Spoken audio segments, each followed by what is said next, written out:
Bom dia, quinto ano. Tudo bem? Como é que vocês estão? Todo mundo bem? Graças a Deus. Tia também tá bem. Obrigada. Olha só, vamos falar um pouquinho da nossa última aula, né? Para a gente poder entrar na nossa aula de hoje. Na aula passada, nós falamos sobre economia e sociedade na Primeira República. Foi isso? Falamos da construção de ferrovias, de estações de trens, foi isso? Falamos também sobre a sociedade que passou por diversas transformações, não é? E aí, indústrias foram construídas, pessoas começaram a ir para outros estados à procura de emprego, principalmente São Paulo, né? Nós vimos também sobre os operários, as condições que os operários trabalhavam na indústria, vimos que as mulheres ganhavam menos que os homens, vimos que crianças, não é isso? Começavam a trabalhar muito cedo, não é? E nós também falamos um pouquinho sobre a Semana da Arte Moderna, não foi?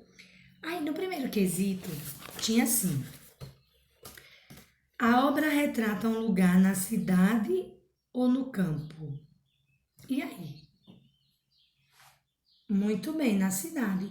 Apesar de ter vegetação, mas faz parte da cidade, não é isso? E aí pede para justificar a sua resposta. E aí, ao receber algumas respostas, né, algumas atividades feitas, e aí estava falando que via prédios, via casa, não é isso, gente? A gente vê torres de comunicação aí bem ali em cima, né? No morro. A gente consegue ver uma pedra bem grande, onde hoje é o Pão de Açúcar, não é? No Rio de Janeiro. Praia, não é isso? A gente consegue ver praia e casas muito próximas umas das outras, não é, gente? Muito bem. Aí vê só. Na letra B perguntou assim: diversas mudanças ocorreram no Brasil no século XX. Que elementos na paisagem retratada anteriormente, né, que a gente viu, mostra alguma dessas mudanças? Exatamente, que tia falou, prédio, não é isso? E uma antena, que mostra o que é essa antena? Urbanização, né? Então, assim, tá movimentada, tem pessoas morando, é, muitas casas, não é isso? Então, isso retrata a zona urbana pra gente, não é? E aquilo que tia falou do morro, se retrata lá na cidade do Rio de Janeiro, tá bem? Em sua opinião, essa obra pode ser considerada representante do modernismo? Sim, muito bem. Mas por quê? Porque nessa imagem ela mostra o quê? Figuras. Se a gente olhar no homem, mostra lá o homem aquelas imagens meio distorcidas, não é? Não retrata fielmente, não reproduz fielmente a figura de um ser humano, não é isso?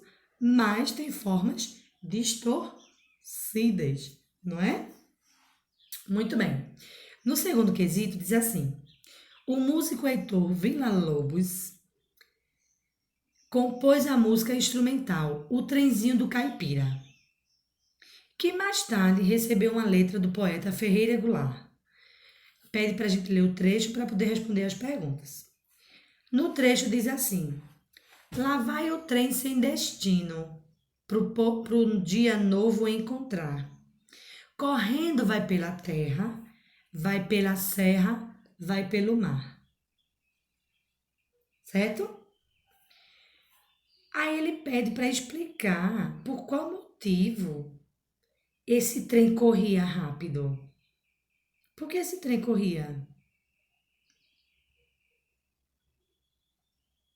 Exatamente, porque ele precisava agilizar, não é, a viagem das pessoas e principalmente das mercadorias.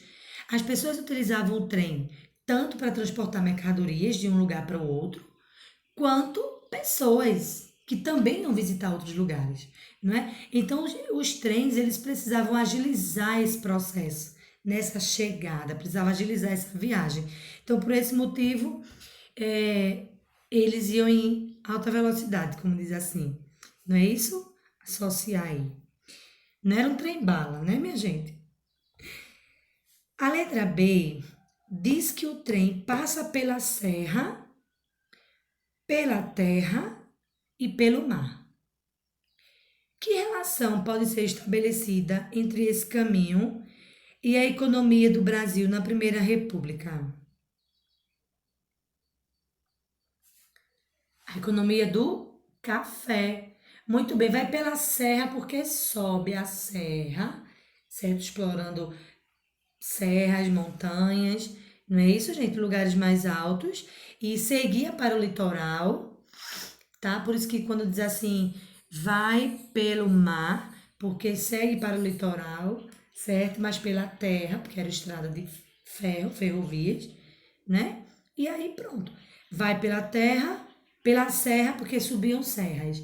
Pela terra pegavam estradas de ferro que passavam, né? Pelas ruas e pelo mar, porque seguiam o litoral. O trem não entrava no mar, não. Porque seguia o litoral. Tá bem?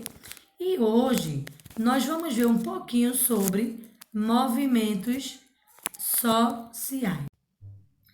Então, gente, e hoje nós vamos ver lá na página 41, movimentos sociais. Vamos lá, todo mundo? Livro de história. Tia nem colocou aí, né? O próximo tia bota, tá bom? Prometo. Olha, sim, gente, eu quero parabenizar vocês. Sim, estão mandando as atividades para mim. Tia olhar, tia ver fotos de vocês fazendo atividades.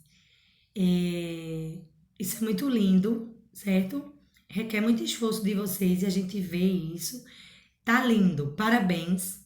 Parabéns às mães e responsáveis de vocês, certo? Seja mãe, seja avó, seja tia, qualquer responsáveis por vocês estão de parabéns, certo?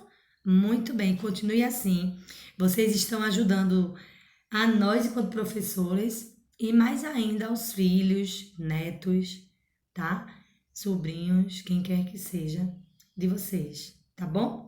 Olha só, na nossa página 41, nós começamos falando sobre alguns movimentos sociais. Como assim, tia? Durante as primeiras décadas da República, certo?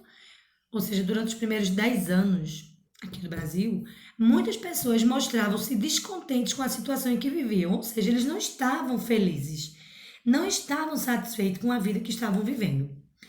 E essa insatisfação, né, esse descontentamento, motivou o surgimento de movimentos sociais em diversas regiões do Brasil. Várias regiões do Brasil. Certo, gente? E a gente vai conhecer um pouquinho. E o primeiro movimento social que a gente vai conhecer é a Comunidade de Canudos. Tá bom? A Comunidade de Canudos de 1983 a 1897. Na Bahia, vê só. No interior da Bahia, entre 1877 e 1897, milhares de pessoas seguiam a Antônio Conselheiro, o homem que falava sobre a Bíblia e os valores cristãos. Essa bandeira aí é de onde? Da Bahia. Muito bem, certo? Em 1893, o conselheiro Antônio e seus seguidores fundaram a comunidade conhecida como Arraial do Belo Monte ou Comunidade de Canudos, como nós podemos observar aí na imagem, e vocês também têm, né, a imagem aí no livro, tá bom, gente? Então, olha só, tia colocou a maior quantidade de informações aí para a gente não se preocupar em estar olhando para o livro e para a tia, para o livro e para a tia, tá bom assim? Aí depois, quando vocês forem fazer as atividades, ou vocês revisam o vídeo, tá? Ou vocês olham pelo livro, ou os dois, tá bom? Como vocês acharem melhor. E aí eles fundaram essa comunidade, Arraial de Belo Monte, ou Comunidade de Canudos, que a gente pode observar aí bastante casas, não é, gente? Muitas casas, essas casas maiores a gente já sabe, né? As casas dos senhores de engenhos, aí às vezes eram senzalas, não é? E vamos lá. Lá nesse arraial, os moradores eles cultivavam seus próprios alimentos e eles criavam os animais para o próprio consumo. E aí, minha gente, podemos observar a imagem. É claro que não é uma imagem da época, tá? A tia pegou uma imagem mais bem moderna, né? Coloridinha, bem diferente. Mas essa imagem que a tia colocou aí serve para mostrar que eles cultivavam vários tipos de alimentos, certo? Nós temos aí, por exemplo, vegetais, tá? Mas eles plantavam raízes, não é isso? Como é que a gente conhece? Batata, macaxeira, inhame, dentre outros alimentos que podiam ser cultivados. E animais, tá? E aí nós temos diversos animais: peixe, boi, vaca, bode, galinha, muitos animais, né? Não sei ao certo qual é o animal exatamente, mas dentro desses animais aí que a gente sabe que pode servir para o próprio consumo, para alimentos. E aí, nessa criação que eles, nesse jeito que eles viviam lá, nessa criação de animais e cultivação de elementos, de alimentos, o governo nem o governo nem os ricos interferiam na vida deles, né? Os fazendeiros estavam lá, os ricos fazendeiros estavam lá sem interferir na vida deles, certo, gente? Mas aí o arraial cresceu rapidamente e chegou a ter milhares de habitantes, o que gerou descontentamento, ou seja, insatisfação dos membros da igreja, dos fazendeiros e de representantes do governo que viam essa comunidade que estava crescendo, que estava se expandindo, como uma ameaça dos seus interesses. Então eles, ó, certo? Ficaram com a anteninha em pé. Daí, com isso, os sertanejos foram acusados de tentar restaurar a monarquia e tornaram-se alvo de ataques de tropas enviadas pelo governo republicano. Vejam só, gente, eles não fizeram nada e se tornaram alvo de ataques.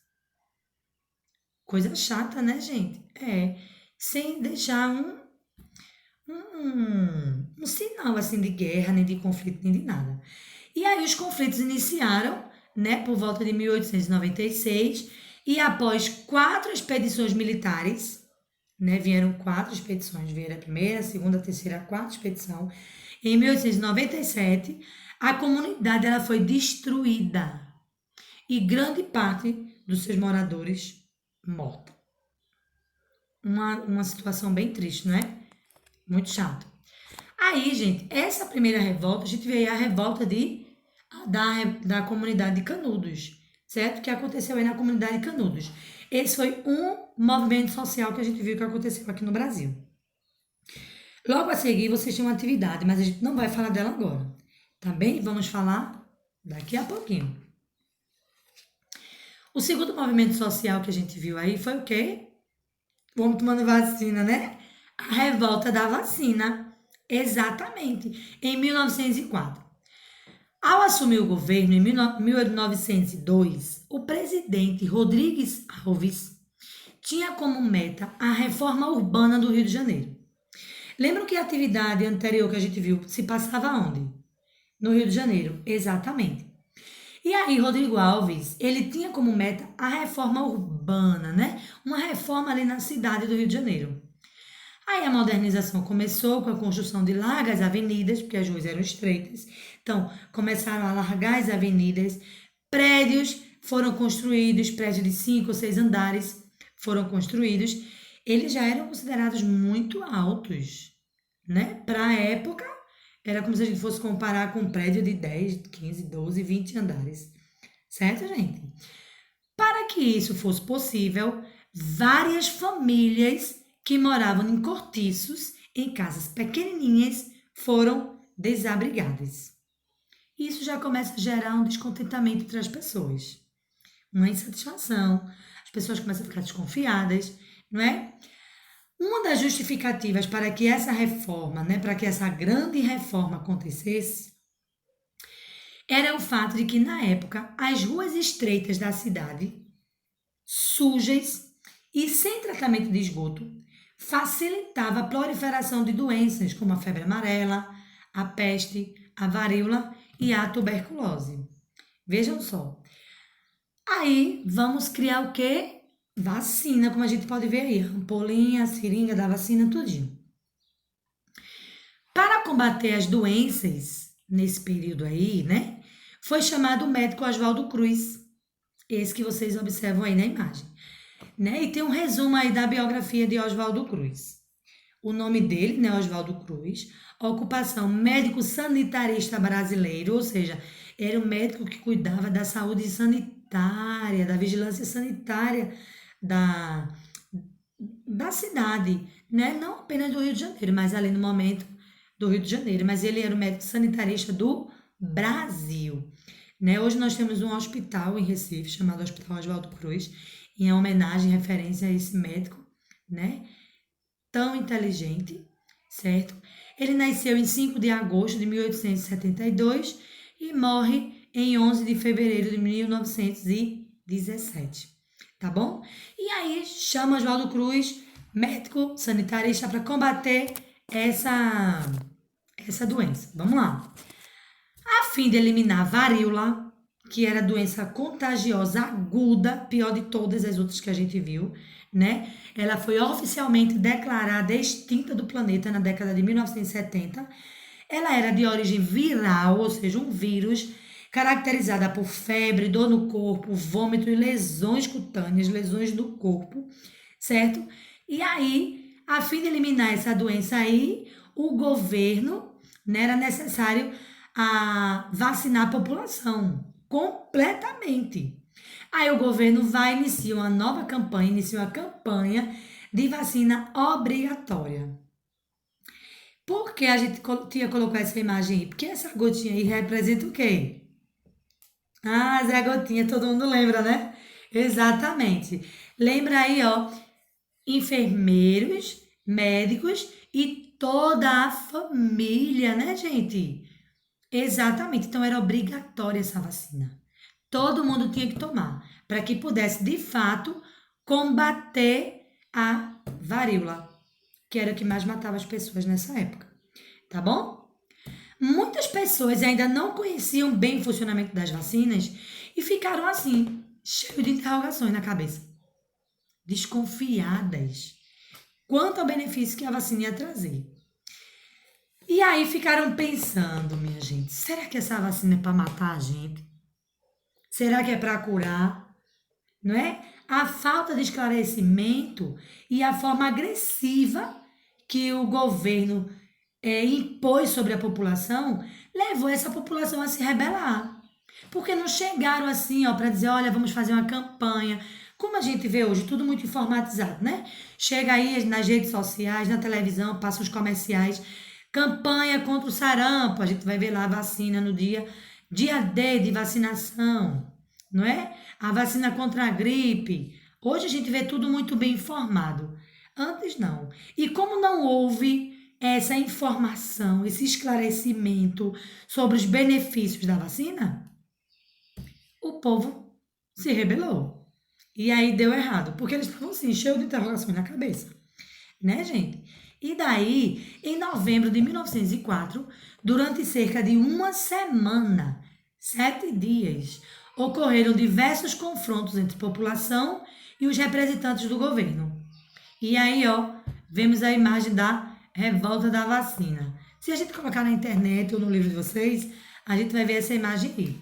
Isso já está na página 42, não é isso? Logo abaixo, nós temos uma atividade, tá?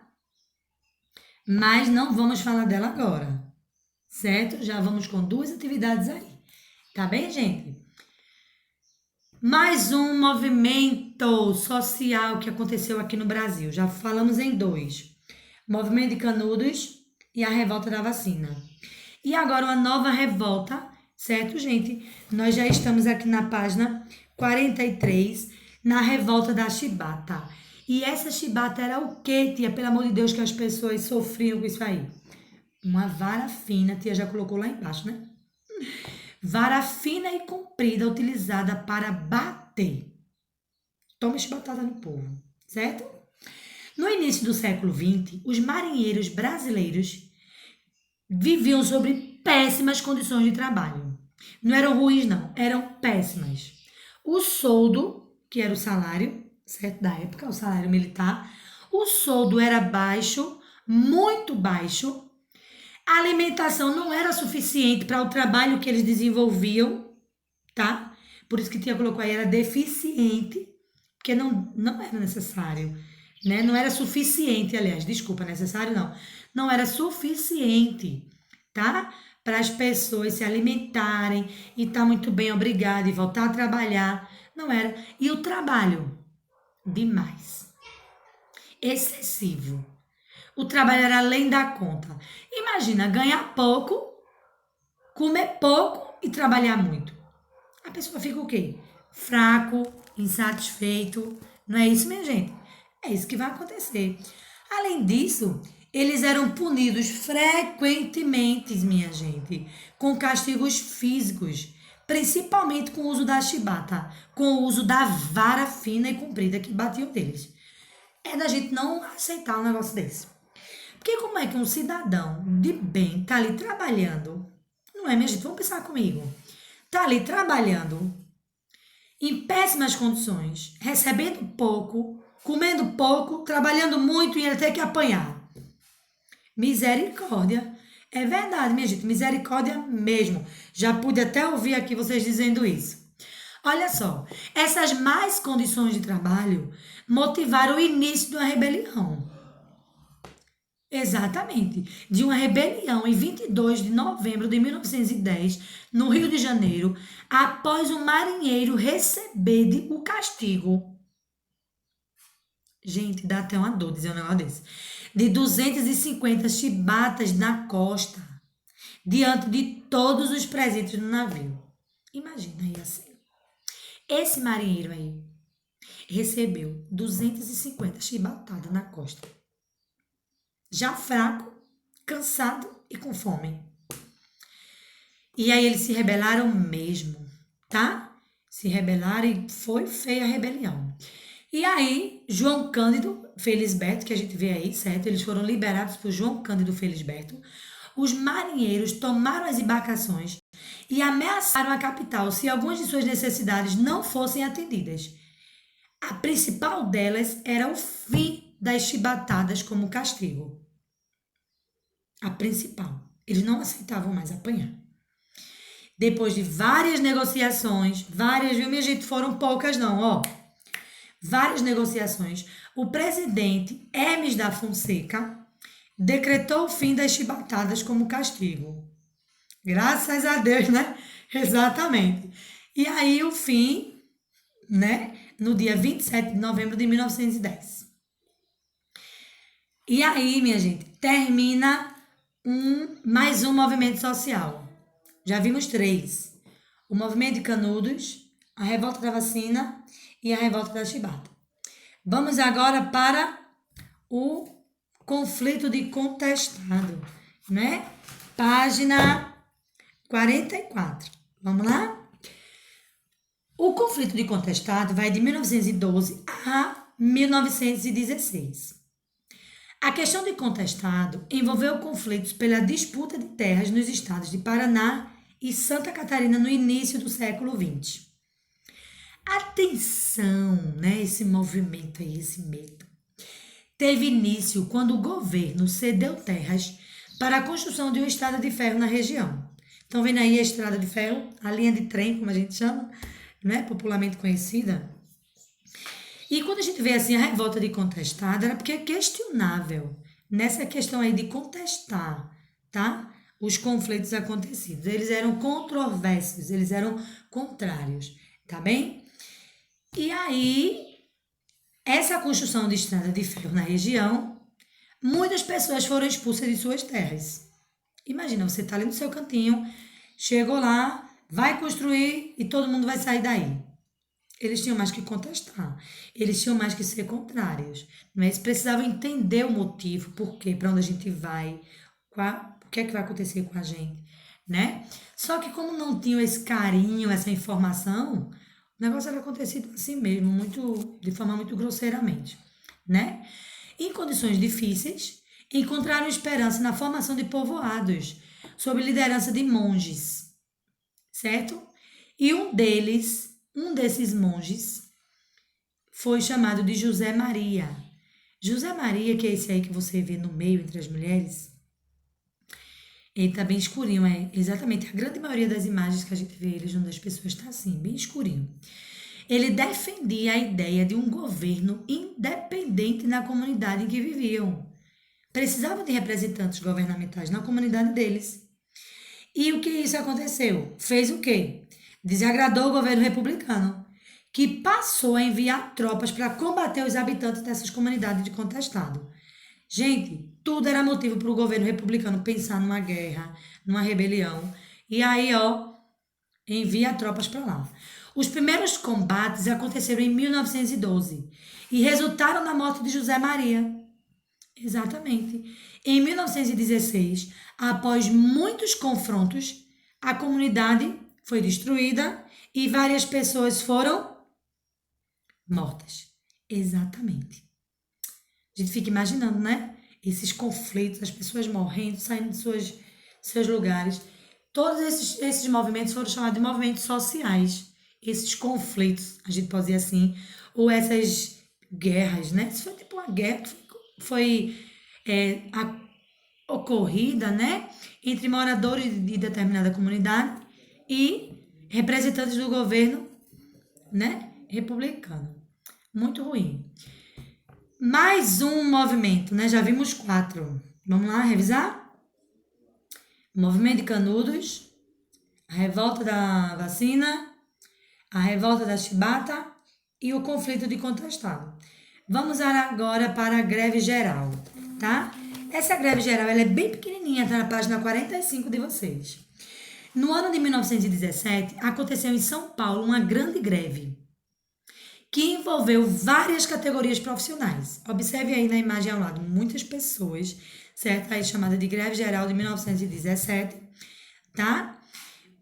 Ocorreu em São Paulo, não foi no Rio de Janeiro, não foi no Paraná, não foi na Bahia. Vejam que vários estados, várias regiões do Brasil foram acontecendo esses conflitos, né? E agora chegamos em São Paulo. Os trabalhadores urbanos, eles reivindicavam melhores salários e condições de trabalho. Observe, gente, que assim como na dos marinheiros, né? A gente viu melhores condições de trabalho, salários, não é? Ou seja, tudo isso envolvendo alimentação, né? Eles não se preocupavam muito, não, né? Logo depois, essa greve ganhou a adesão dos trabalhadores de outros estados do Brasil.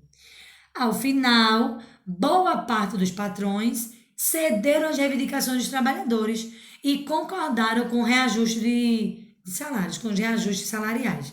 Graças a Deus, né? Muito bom. Então, gente, terminamos falando sobre 5 movimentos sociais. A tia coloca aí. Na página 41, você vai fazer a atividade, né? Responder essa atividade sobre a comunidade de Canudos. E é para vocês responderem aonde? Sim, no caderno, sim. Oi? É, para fazer no cabeçalho. O cabeçalho, ó. Cabeçalho bonitinho, data de hoje, 14 de maio de 2020. Atividade de história da página 41. Bem caprichado, daquele jeitinho que só vocês sabem fazer, tá bom? Vocês são muito organizados com os cadernos. Eu fico até imaginando pegando aqueles cadernos de vocês, minha gente. Tudo bonitinho, tudo no capricho, tá bem? Na página 42, vocês vão responder sobre a revolta da vacina. Responder no caderno? Não, vai responder no livro, tá bem? A página 43, vocês vão responder no livro também, que é sobre a revolta da chibata, não é isso? O conflito de contestado não entra aí, tá? Vocês vão ver mais à frente. E na página 45 fala sobre a greve geral. Vocês vão responder também no livro. Tá bom, gente? Ficando até aí a nossa aulinha de hoje. Tia deseja boa aula a vocês, boa atividade. Qualquer dúvida, revisa o vídeo, olha no livro e manda mensagem para a tia. Tá bom, meus amores? Boa atividade para vocês, tá?